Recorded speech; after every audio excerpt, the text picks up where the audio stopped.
Allah? No, or seeing his tape? Ko kuma ku ji ku gani shape kamaninsa? Ba wanda ya taba jin muryan Allah, ba wanda kuma ya taba gani kamanin Allah. Don haka kiran annabi Isa cewa dan Allah, shaitan ne ya kira, kuma annabi Isa ya hana shi. Bai mutum ne Allah ne ya fada ba. To wato muna da wani session ne wanda zamu yi da kai wanda to shi yasa ka ji nake abin nan lallai zamu zauna zamu dade da amma abin mun raba shi session insha Allah. To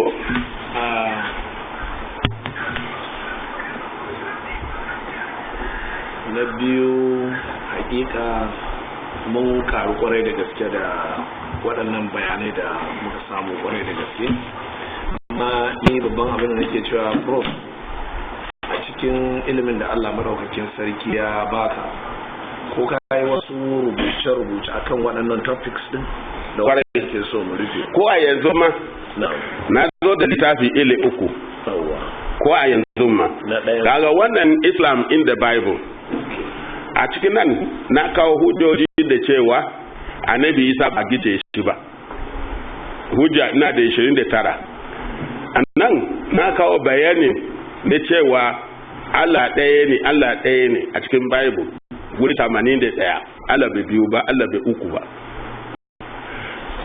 duka daga Bible ne ke kawo. A nan na kawo bayani akan babu Bible a cikin Bible, amma Qur'ani na cikin Bible har guri 36. A nan babu Bible, babu coci ko Christianity a cikin Bible, amma Islam sallah abun wato ibadan musulmi mafifici daga cikin ibadan musulmi yana cikin Bible har guri 56.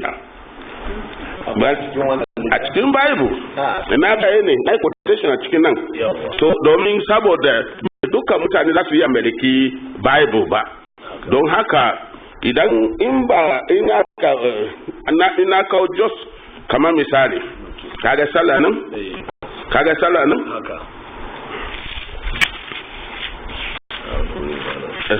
sallah to kowane makadama ya isa to za a samu littafan nan duka an yi publishing nasu, wato wannan yanzu yana nan tare da ku, wato ni na sai da su ne ba na iya saboda idan na je cikin annan ina musulunta da su ina ba su kyauta, amma idan na zo cikin musulmai don ba ni da wani matamuki sai Allah don san ce a tsaya, saboda a cikin shi ne zai yi tafiya, a cikin shi ne zan ci, a cikin shi ne zan sake buga wani idan ya kare, to don haka sai ce a tsaya. Yanzu duka dan kawo misali ɗaya kenan. Akwai comparative religion, shi ya fi wannan girma, shi about 160 something pages. To yana ba da bayani inda kowane annabi ya yi sallah, abin da yake wani abin ga yin da Qur'ani ya ce, ga yin da Bible ya ce, ga yin da Qur'ani ya ce, comparative religion yana nan na zo da shi tare da wannan. Sannan akwai wanda na ce man among men, ficecen wani a cikin mutane, mutum ne ficece a cikin mutane, shine annabi Muhammad sallallahu alaihi wasallam. Yanda waɗanda bai musulmi ba fafroma wannan aka yabe shi, waɗansu suka yabe shi da kuma abin da Bible ya ce a kansu, to su ne yawwa to wannan man among men, ficece a cikin mutane, wannan dai comparative religion duk suna waje. To Allah ya sa albarka. Amin. To dan mintuna kaɗan da suka rage mana ba su wuce minti 10 ba, za mu ba da dama ga sauran jama'a waɗanda ko akwai wasu tambayoyi. Na sai dai da Allah kamar yadda muka ce muna so mu takaita saboda wannan shine session ɗaya daga cikin zama da zamu. Kamar yadda kuka je yake ishara muna da abubuwa da yawa, amma wannan session na farko kenan. Na amma ka takaita malam, kuma wani ya magana da wani yake so ba kowa sai yayi ba jama'a. Na tambaya shi ina son ya mun gurin gari amma na da lokacin na kuma duba ji na kasar bitan su ba game da pastor ciwon bishwa TV Joshua na akwai wani su tona asiri da wani cikin makiyarsa na ganin yana fasikanci da mafiya cikin da gaske ban san wannan Joshua nan da kuka faɗa ba amma fasikanci a cikin tare da priest na Christianity so yana da yawa kaga America 40 of them priests, high priests an kama su da luwadi har ma an kore su an dakatar da su daga priesthood sai paproma ya yafe musu suke dawowa kaga belefi ba kenan akwai su ne ba su aure ina daga cikin wa'azin da na yi a Gwagwarada da wata sister metron na art meeting Gwagwarada ya ce to inda haka nan ne to na zama musulmi amma kai zan aura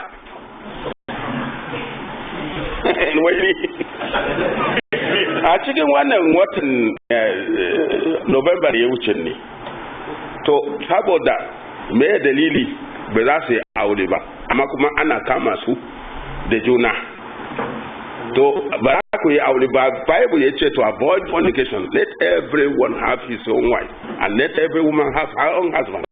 Wani aya ke nuna? Yana daga cikin the book of Corinthians. Korintiyawa ko? The book of Corinthians chapter 7 verse 2. Magani karanta da kanka. Okay. Nevertheless. Okay. Gashi ne ce nevertheless. To avoid fornication, let every man have his own wife, and let every woman have her own husband. So by say some men should have wives, or some women should have husbands. And say every. To me dalilin da wasu priest suke ce ba za su yi aure ba, wasu sister suke ce ba za su yi aure, masu libina ce ba za su yi aure ba. Me dalili? Idan aka duba.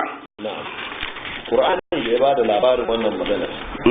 Cewa rahabaniya ibtada'u. Sai ce Reverend Father the priest kirkiro wannan rashin zama da aure ne. Sai ce ibtada'uha ma katabnaha alai. Allah ce mu ba mu shar'anta musu ba. Ba mu shar'anta musu ba sai ce famara auha haqqa ri'ayati. Naga sai suka kasa kiyaye ta yadda ya kamata. To karanta wannan kuma. Violated. Na'am. Karanta 11 verse 11. Okay. Gashi shi ma ya sake cewa nevertheless, neither is the man without the woman, neither the woman without the man in the Lord. To Allah bai halice mutum ba sai an halice matan shi somewhere. Wace sura ce wannan? Corinthians 11 verse 11. Okay, Corinthians. Ne baran ga muku quotation ba ku maliki ta duk suna ciki. Yawa. Dama abin da nake so ne ma an ce kenan. Wato za mu takaita kwarai da gaske kuma muna so kowa ya malaki waɗannan na. To wato yana ne da nan. Neither a man create without a woman. Duk wanda kaga Allah ya halice shi kamar ni yanzu ni mutumin da can kaga mata na farko bakan wanda yar malami na kaga na biyu yar sarkin muri kaga na uku yar sarkin Katsina bana aure sai yan sarkin na nake aura ba pro kai ma mai sarauta to kaga ni Allah ya yi duk wanda Allah ya yi akwai matan shi somewhere sai Allah ne bai hada su ba to ba wata mace da Allah ya halitta akwai mijinta somewhere Allah ne bai sa su hadu ba to me yasa mutum ce mun bai yi auren ba kaga ba hujja bane a takaice ina ga na amsa ko to shikenan muna bayani na kan dogma of the original sin in Christianity. Dogma of the original sin. Ana ji wanda ya kamata ya zama an yi fitin nashi a nan ko? Dogma. Original sin. Okay, forget this one is here. Yawwa to shi ke. The dogma, because ba za a iya fade shi duka a nan ba a cikin wannan fon don yana shi ma topic ne babba don haka the dogma of original sin is here. Akaga dogma of the Trinity of Christ, dogma of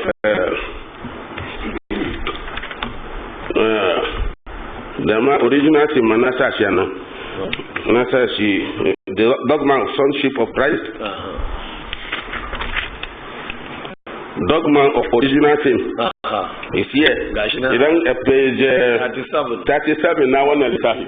Yanzu dai kusan abubuwan da za a tattauna dama abin da nake so in faɗa mana ke. Ga sunan prof ya yi rubuce-rubuce a kai kuma rubuce-rubucen nan kowa yana da hali zai siya nan prof. Kuma za ka bar mana copies insha Allah. Sannan akwai hirarraki da aka yi da shi a tashar sunna duka sun yi shutin nasu ana akan bidiyo don haka za a gani to malam ta zama kai ne na ƙarshe da Allah. Alaikum salam. Ni ma tambayan da nake son tambayi prof shine kasantuwan ya ce da ya rubutu na musamman kan rikicin mai tafi ne ba amma shi ne ya rubuta report wanda ya aika ya sani ba yana da wannan copy din kuma for how many years now? Ai ba yanzu bane. Ana magana shekara 33 kenan shiga ta. To wanda na rubuta na mika wa abin na majalisar masu zama na ajiye copy even ko na ajiye ma could have been banned in my house. Okay, to malam a takaice malam ka takaita su. Na farko dai rayuwanka ta yi albarka kuma musulmi muna godewa da irin gudunmaya da kai wa musulmi. Allah ya tsara maka lafiya da tsawon rai. Amin.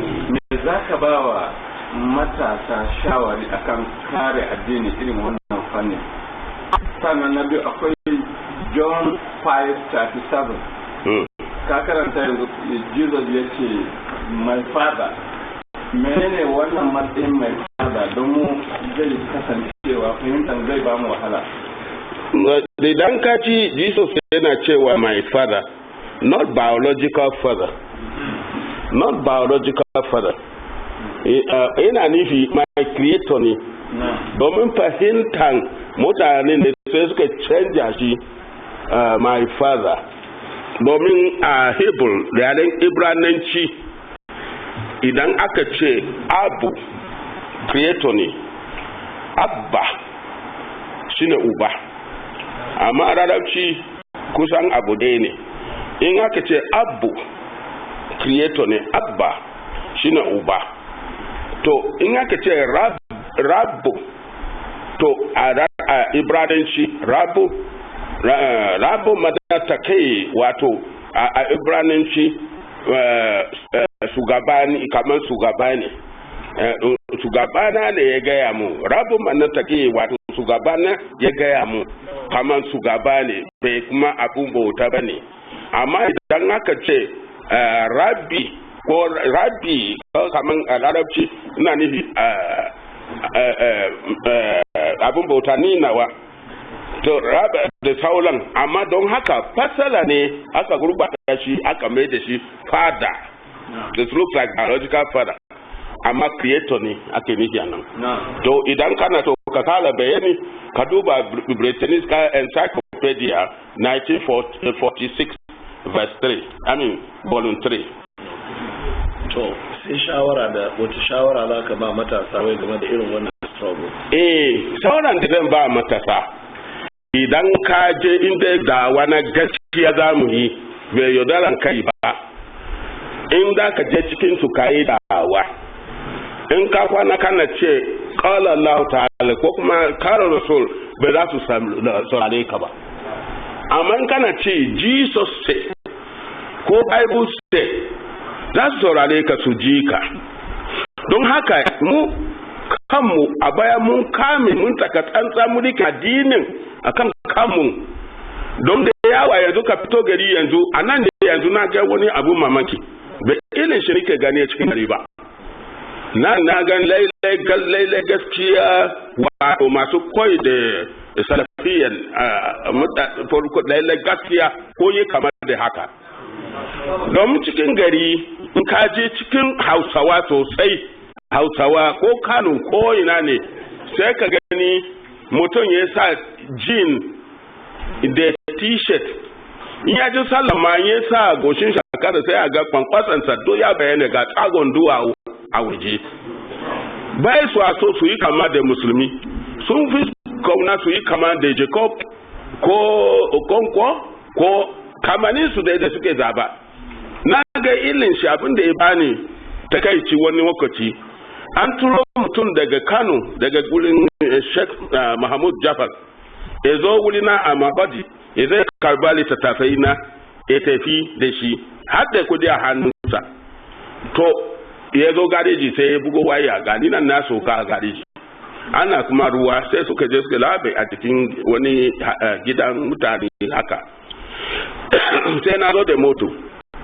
na ga mutum da kautan da hula da wando sai na ga wani yana da t-shirt da jean to sai na gani tun daga da Kano ne wannan ne mai dogon ligan nan sai na dauke shi a moto da ya gani na sai shi ma yamma so sai zai shiga moto da na clear sai ya shiga moto na kai shi har kofan gida na zan shiga cikin gida sai ya ce a ga gidan baba na can na gode ha bai kai ne daga Kano ba sai na sake komawa a sai wani t-shirt nan da jean nan shine daga Kano sai ce da azun da na tuna baka ganna ba to dama bai san shi ba shi ma bai sani ba to kaga ilin kamanin da in ma ko fada ne a tsakanin mu da su da wadancan da mutanen a jihun bayanan in fada ya bula a tsakanin mu ina ga mutum mai kama da haka mai wani yana zuwa don ya tamke ni ne ya zai zato cewa shi musulmi ne zai tamke ni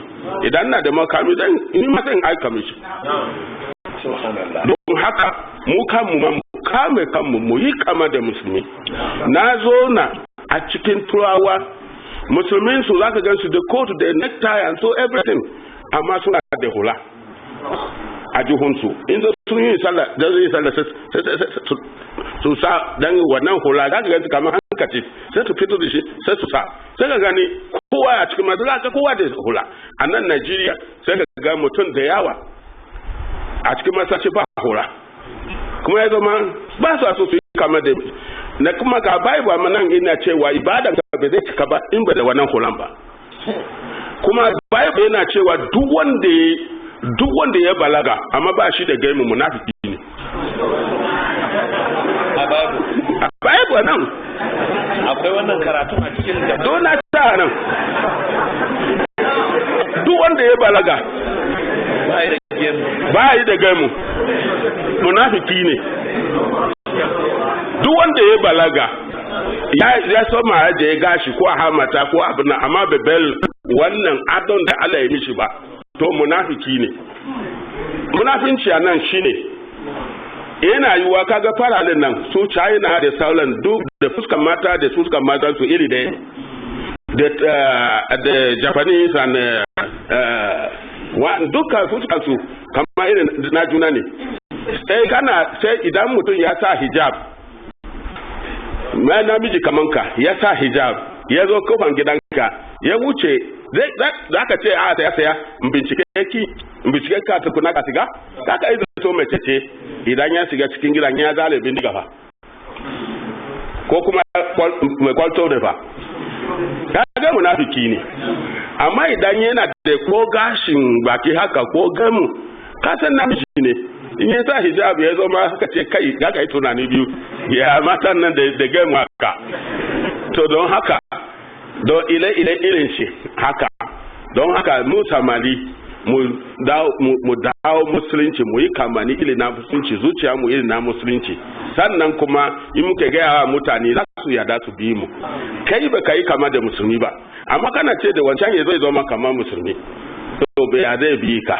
don haka mu da halayenmu sannan kuma mu yi nazarin nasu littafi a bayan mu jara halayenmu muka yi nazarin ilin nasu littafin mu tafi mu je mu gaya musu kada ka sha giya kuma mu je da kofin giya muna sha amma mu ce kada ka sha mu ce musu kada ku yi zina kuma muna da girlfriend a cikin su amma muna ce kada ku yi zina kada yi mu fara jara halayenmu sannan kuma muka gaya musu za su yada kuma ta abin da suke sani mu koya littafin su wanda ya san ne a mukudi ya fi sani na fiye da wanda ya gani na Kaduna.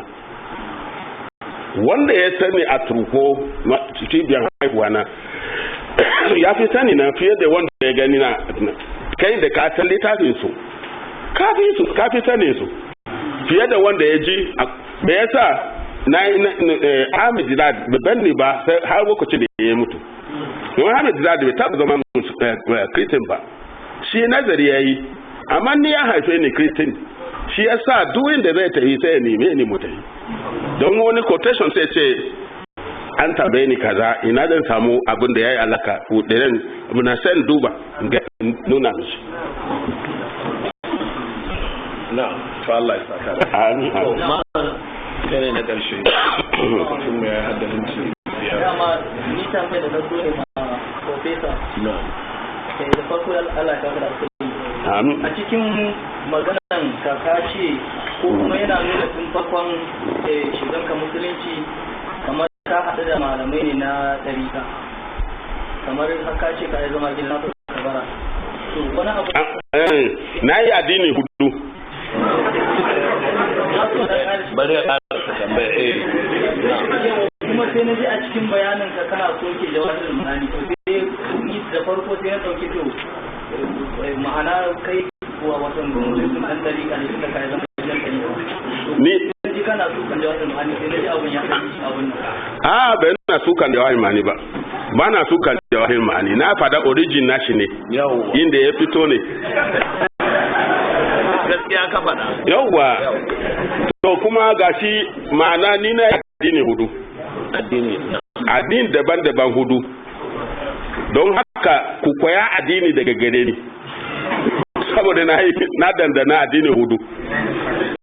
Na ɗaya an haife kanina da aka haife kanina sai kakana sai ya dauke ni daga gaban iyayena ya kai gunin shi a gurin ya zo na har na gama primary school lokacin da ina tare da kakana din yana nuna min addinin safi yanzu haka ma na san wasu yanzu idan ka kawo kwariya ka ajiye a gaba na nan ka zuba ruwa to sai ce ka kira abokin gabanka wanda baya kaunanka kai kuma baka kaunan shi ka kira shi ka gani za ka ga fuskar shi a cikin ruwa kariya ne bai fuskar shi da kake gani ba fuskar kanka ne amma a cikin tsoro kake gani addinin tsafi ne wannan zahi ne ya baka in ka duba ruwa a cikin kwariya da in ka ga wannan fuskan wannan abokin gaban ka nan kana so in kashe maka shi ne kashe shi zai kawo kuka in tsoma cikin ruwan sai ka ga jini ya basu foyo a cikin ruwan to kadiya ne bai jiri ba red potassium ne aka dan safa a gefen kukan bai za ka gan shi sai ba idan ya shiga ruwan sai ka gani ya narke daga duk kawai na jini ne kan washe ji aka sa kanwa kaman jadin to amma prof yana faruwa kuma irin hakan ya can ya mutu bai da yaudara ne kawai mutuwa sai Allah ya yarda yaudara ne kawai amma akwai abin da za a yi don wancan ya mutu idan in an baka irin yan kanawan ka cika jihun ka da shan ka je can ka ya to madalla ka je can ka samu wani na kusa da shi ka siriya ka bashi inda zai sa mishi guba a daidai lokacin idan ya sa mishi guba in ya ce ya mutu ka yi nasara shikenan sai a ce wannan tsafi tafe ne bai shi ba ne wani abu ne daban addini na ɗaya kenan na yi addini safi na biyu da na yi girma na samu teacher grade 2 sai aka ce jen koya zama pastor na koya addinin christian har na kai highest peak na zama kafiri namijin kafiri wanda bai kafiri ba amma fi kafirinci kaga addini na biyu kenan da na shiga addinin musulunci a sai ban shiga musulunci ba na shiga tijaniya ne ina gidan Sheikh Sani Kafanga kaga idan Sheikh Ibrahim Kaula ko da yaushe ya zo Kano na gidan mu yake soka ina gidan Sheikh Kaula Sheikh Sani Kafanga sirkina ne mata na farko H ne to sai wata rana na ɓare lemu da abarba a cikin katon ina sokowa da shi da ya ka gani lakadan wato ina soka daga gidan sama daga birnin ina soka kasa da bawon lemu da bawon abarba a cikin katon musulmi an wani haka suka yaga har katon ma aka cinye wai ana nema a dakan shef ruwan da ya yi wanka a cikin baf sai na cire baf na wanke baf ruwan yana kwararwa a waje sai malam ya mun sawa wani shage ne ke zuba da wannan ruwa madamada haka mutane suna shan ruwan wai suna da tin wani da sabulu idan ko da yaushe ina so kowa sai a dinga zuwa ana hannu da ni don saboda ana zato na yi hannu da shi can wanda ya yi hannu da shi ya samu aljanna to ne ma hannu da ni tun daga can ne ma sai ana mamasa hannu na saboda a yi hannu da ni sai na nazarin a zuciya na haka dinin musulunci mai yake in bai domin tafiya na iraq ba ne da ya san duka addinin musulunci ba sabta ciki ga ruwan wankan wani ma a sha kai daidai idan kafa ya doke sai a ga mace ta shiga daidai ba aka san kowa ne ba da ranan sai dinga yana musu addu'a yana wa mata addu'a na karanci a cikin littattafan kanan fikihu ko halili ko ismawi da sauran ba yin sallah sai da alwala kuma wanda ya safi mace hannun shi ya tabi jikin mace to sai ya alwala ko da tafin hannu ne ko da tafin yasu ne kai ko dan zaidan nan na hannun da inda ka safi mace da shi sai kai alwala amma shi Ibrahim zai safi mace yana musu addu'a ya sari ha musa sarihina ya ga su musa garisina ya mu farijin kalbi sai kuma ya tashi mana sada to me domin na tafi Iraq bane sai ni gani kai abin ba daidai ba bambanci da wancan da wannan to daga Iraq din da na Iraq dawowa na daga can da Iraq din sai na ga lalle addinin musulunci anan yake wanda nake gani a can ba musulunci bane muna na azo ne da shaka sai har zuwa 1978 sai na ji wani yana wa'azi a Jos Sama'il Idris da na ji wa'azinsa ya ji wa'azinsa ne ce ilin addini kenan da nake gani a Iraq ya bambanta da ilin na Najeriya to shine kaga na yi addini guda uku kenan ko yau ina cikin ahli sunna na yi addini hudu a rayuwar nan Allah ya sa mu tabbata cikin musulunci malam ka ji an faɗa Prof Allah ya saka da lallai mun karu da abubuwa masu ɗimbin yawa kwarai da kuma ina roƙon Allah madaukakin sarki ya ƙara rayuwarka albarka amin amin Allah ya ƙara jan kwananka amin Allah ya ƙare ka da lafiya wata magana da ka faɗi a can baya ban sani ba tana nan cikin littafin nan magana tafi wadda ka ba da reference a cikin Bible ina cikin wannan ne cikin babban a cikin babban a cikin to shi ke insha Allah Allah madaukakin sarki ya taimaka jama'a masu kallo da sauraron mu na kusa da na nesa muna godiya Allah madaukakin sarki ya sakawa Professor Dauda Ojobi a madadin dalibai na makarantar Darul Hadith ban dan yi wani fashin baki kamar yadda kuka ji daga bakin shi shekarar shi 47 a cikin addinin musulunci ba a itibarin wannan cewa wanda ya musulunta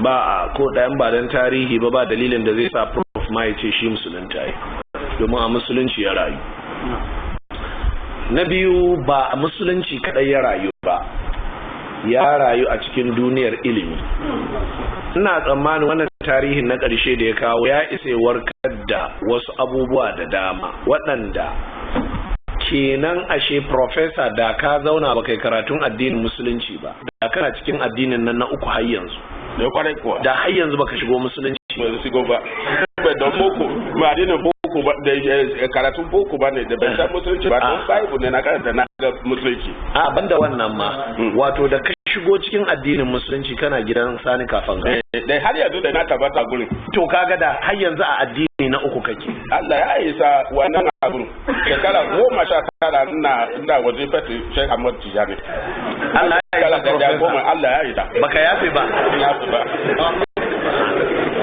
to kun ga na ce na yafe wasu za su ci gaba da abin da na ce ban yafe ba an san aibi sai a gane aibin shi to kun ga wannan yana nuna magana da nake faɗi da su menene mafita ga musulmi kenan karatu ilimi sannan da wannan ne za ku gane bambancin bayanan da nake akan mutum ya musulunta jiya kun zo kun dora shi kun ce karantar da ku me zai karantar da ku yanzu kana ga ilimi ya hada ya amfani tun farko ya fara wa kanshi tambaya mutumin na ya wuni yana shafa mata amma kuma an kira sallah ya wuce musu sallah ina ishmawi da yace wanda ya taɓa mace ba alwala ina ahalari kaga da ba wannan karatun akwai matsala don haka kira na zuwa ga waɗanda ke shiga cikin addinin musulunci shine su ba da muhimmanci game da koyan addinin musulunci a wurin waɗanda suka iya musulunci na ɗaya kenan na biyu kira na zuwa ga ɗalibai hakika wanda zai da'awa dangane da kiristoci su shigo addinin musulunci to yana buƙatar cikakken ilimi na addinin musulunci kafin ilimi na addinin Christianity saboda shine zai baka cikakkiyar dama ta comparison ka iya aunawa.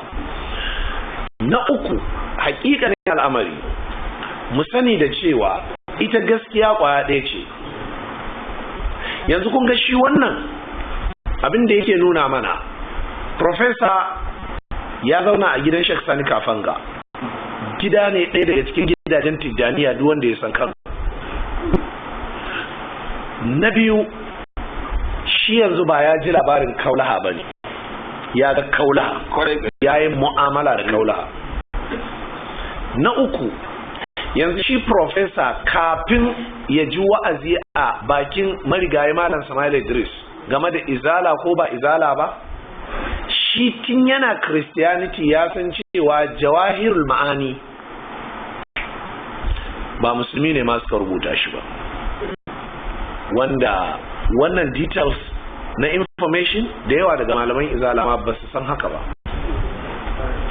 Na san wannan yana daga dalilin da 1995 da ne karatun littafin al'aqidatu tahawiyya ya hada mun fada da yan Tijaniya, saboda na dauko wannan magana cewa Jawahirul Ma'ani ba ma musulmi ne ya rubuta shi ba. A lokacin malaman ahli sunna ne ma suke mamakin wannan magana, yaya ina ma na samu ta.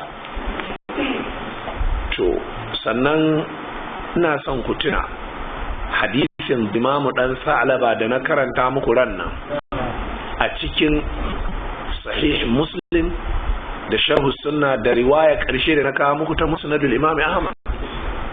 Imam dan Sa'laba ya ji labarin musulunci ne a bakin sahabbai, sai ta ho Madina yazo ya samu Annabi sallallahu alaihi wasallam. Annabi ya mai sharhin musulunci, da ya koma garin su yana tare jama'a sai ya ce Allah ya tsine wa Lata da Uzza. Suka ce mishi saurara Imam, zaka haukace. Imam ka saurara, kuturta za ta kama ka, za ka yi kaza za ka yi kaza, ce tir da su, ba sa cutarwa ba sa amfanarwa. Amma Imam dan Sa'laba bai iya samun courage ne ya condemning waɗannan abubuwan bautan ba, sai da ya je samo ilimi mai nagarta. Yanzu ku ji abin da professor yake faɗi, wanda inda ordinary mu ne muka faɗi 'yan izala ko 'yan salafiya, da hatta masu sauraron mu daga cikin almajiran mu da waɗanda ke da aƙida ko manhaji irin namu sai su fara shakka. Ya za a kira Tijjaniya wani addini daban? Yanzu rana yana yi magana ta da Malam Abubakar Gumi ya jefa musu kalubale su karantar da littafan su, sai suka koma suna karantar da littafan musulunci. Haka na faɗi da yawa daga cikin ku wasu suna mamaki dan me zan ina faɗin haka da yake ne na san Jawahirul Ma'ani ba littafin musulunci ba, amma da shi suke hujja. To da mana yake su zo su karantar da littafan su da sai su sa Jawahirul Ma'ani, amma sai suka koma suka sa muwatta, sai suka sa tajid jami'ul usul, sai suka sa tafsirin Qur'ani. Waɗannan littafan musulmi ne. Kaga gashi Professor Dawud Ojobi yana cewa ya shiga wani addini ashe ba musulunci yake ba, dan haka ya lissafa cikin addinan da akwai addinin tsafi na gargajiya, akwai addinin Christianity, akwai addinin Tijjaniya. Amma ka duba abin da ya fi mishi zafi shine na uku, tunda ba mu je yayi wa na farko Allah ya isa ba, na biyu bai musu Allah ya isa ba, na uku yawa Allah ya isa. Kun san me yasa? Ba shekara 19 ce ba ma, a'a, yana ganin ya shigo turbar addini na gaskiya ne, ashe he was misguided, ashe an dora shi akan wani abu. To da wannan ne za ku gane shin wai mu da ke da'awa zuwa ga aƙida ingantacciya zafi ne muke da shi, ko kuwa mun gano abin da mutane ba su gano bane, ko mun san abin da mutane ba su sani bane. Na uku, professor ya yi magana, wadda wannan magana ga fassara ta can sayyidina Umar ya yau shekara 1400, yace la ya'lamu al-islam la ya'rifu al-islam man la ya'rifu al-jahiliya. Wanda bai san jahiliya ba, bai taɓa yin addinan ƙarya ba, to bai san addinin musulunci ba. Ashi professor ya ce ya yi addinai guda 4, don haka a samu garanti abin da yake akai a yanzu shine gaskiya, kuma akwai kwaye shi. Da ƙarshe sai fassara cewa musulunci yake kuma shi ahlus sunna ne. Me yasa? Yana da yaƙinin addinin tsafi ƙarya ne, addinin Christianity ƙarya ne, addinin Tijjaniya ƙarya ne. Yanzu Allah ya tabbatar da shi akan addinin Alƙur'ani da sunna. Kaga wannan yana fassara waccan magana ta Umar. Yanzu shi professor yana gaya muku tun 1960s challenge bookshop gashi can akan kwanar bank PHP a Kaduna ka shiga, yana cewa shine dan arewa na farko da ya fara rike wurin a matsayin bishop, babban masani na addinin Christianity. Ga masu girka mai abinci, ga manyan motoci jeep irin na da, Land Rover, ga abinci ga komai, amma ya bari. Da ya bari ba ƙauyensu ya koma a Benue ba, inda ma aka san darajar shi. Ina ya tafi Gashuwa, ya je shiga cikin almajirai ko dan kanzo ko dan dago with PhDs. Saboda me? Saboda ya je yana so ya koyi karatun Qur'ani. Ku ji kalmar da yace lokacin babu malamai birjik, aka ce sai ya je Gashuwa. Ina ne Gashuwa? Gabas kenan, shine jihar Yobe a yanzu. Ku dubi kaskancin da ya shiga a lokacin, yace ya je bai saba wawa ba. Professor ya haƙu, yanzu aikin jarida ne ya tashi nake, ina analyzing dillacin haka. Ya je shiga cikin almajirai, bai saba wawa ba, bai saba cin abu da wawa ba, ya ce sai a wawa shi sai dai ya siɗe. Me ya je koyo? Ya tafi koyon Qur'ani, ya tafi koyon addinin musulunci. Ku ji abin da ya faru a hanya. Shi dai turanci yake ji, shi kuma wancan Hausa yake ji ko Fulatanci, sai zama me? Akwai barrier a communication, akwai matsala. Sai zama karatun da aka rubuta mishi a'udhu billahi minash shaitanir rajim baya iya karanta a'udhu billahi minash shaitanir rajim din dan bai ji menene wancan yake cewa ba. Da aka ce mishi malan ka ce a'udhu billahi minash shaitanir rajim, sai rubuta ta da shorthand. Yayi wata magana mai matukar muhimmanci wadda na sha yin shigen irinta. Duk lauya, duk dan jarida ya kamata ya zama yana da basira ta tattara abubuwa. Yace gashi na an koya musu ilimin shorthand, yace kuma har yanzu ba irin lauyoyin yanzu wanda zai ce mai shari'a saurara ina rubutawa, me kace? Come again. Ba come again. A wurin yan jarida ba come again, a wurin lauyoyi ba come again. Kana ji yace yana fara rubutawa yana karke fadi, shi ma yana karke rubutawa. To anan wani kalubale ne ake jefa mana, shine mai quality of education. Ilimi mai nagarta shi yake samar da haka. Bakin fata ne gashi dan uwan mu, saboda haka yaje ya rubuta. Da aka zo kuma aka fahimci ga abin da ya sai dauka cewa ci gaban ayat ce. Malam kada ka ce ga abin da sai ƙara rubuta, sai haddace gaba da. Duk wannan na kwatanta muku wannan da gwagwarmaya da rayuwar Salmanul Farisi ya sha, Salmanul Khair ibn al-Islam. To abin daga ƙarshe nake so in tabbatar mana shine magana da na fara da ita. Hakika ba za a fahimci addinin nan ba sai an yi karatu. kuma ni na gode Allah, wannan mutum Allah ya fassara zuciyar shi saboda Allah yake, in ba haka ba ina gaya muku bala'o'in rayuwa da ya shiga, waɗanda yake ciki da waɗanda yake fuskanta a yanzu ya isa ya bar musulunci, amma ko kaɗan baya kaɗawa, ko kaɗan. Me yasa kenan yanzu wai saboda lallashin wani ya zauna a cikin addinin musulunci za mu ta kallafa wa kanmu? Mafi girman abin da ya dace mu yi mu karantar da shi addini. In ba don haka ba, 1/100 wahala da matsalolin da dattijo nan yake fuskanta ta isa tuntun ya bar musulunci. Na ɗaya kenan. 1/100 alherai da ake turo mishi da gori da ake mishi gashi nan ka musulunta ga musulmi sun baka cikin wahala. Dattijo irin wannan at the age of 77 yana gidan haya, an kona mishi gida. Sarkin musulmi ya san an kona mai gida, sarkin Zazzau ya san an kona mai, sarkin Kano ya san an kona mishi, duk wani babba a ƙasar nan zan kira maka sunan shi ya san an kona gidan shi. Shi bai san nasa har hoton gidan kan na da shi da aka kona. Kamar yadda nace ganin shi ne kawai mu taɓa saduwa ba sai jiya. Amma pieces of information, tattaruwar bayanai da nake da su akan shi, Allah ne kawai ya nufe shi sai muka haɗu. Allah ya saka maka da alheri, kuma Allah ya ƙara maka ƙarfin imani. Ƙarshe abin da nake jaddadawa shine ta hanyar karantar da mutane, mu sanar da su addinin su shine kawai zai rike imanin su. Amma wani ya shigo musulunci, an kada zuciyar shi, mun sai mishi mota, to gobe sai kuma a sake sai wa sa'an shi jirgin sama. Za mu iya? To don haka Profesa, ina ganin kai ne na farko da zan iya cewa babban abin koyi a zuwa yanzu wanda ya kamata duk wani mai shiga addinin musulunci ya tsaya kwaikwaya. Shine ba da muhimmanci akan cewa ya shigo bauta wa Allah ne, ba ya shigo bauta wa musulmi ba ne. Musulunta da yayi amfanin kanshi ne, ba amfanin musulmi ba ne. Idan haka ko musulmi su girmama shi, ko su wulakanta shi, ko su tozarta shi, yana nan akan addinin musulunci. Wannan ba zai iya samun haka ba sai in ya samu ilmul yaqin. Ilmul yaqin shi yake haifar da haqqul yaqin, shi yake haifar da ainul yaqin. A lokacin da ka kai ainul yaqin shikenan. Yanzu wannan dattijan ba yadda zaka yi da shi. Ya'yan shi a musulunci ya yi da san komai sai musulunci. So maganar ta tafi wani wuri ko ya tafi wani wuri wannan ba shi bane. Saboda haka muna maka addu'a, Allah ya ƙara rayuwarka albarka, kuma Allah ya ƙara maka ƙarfin gwiwa. Abinda kake tsoro a rayuwa Allah ya amintar da kai shi.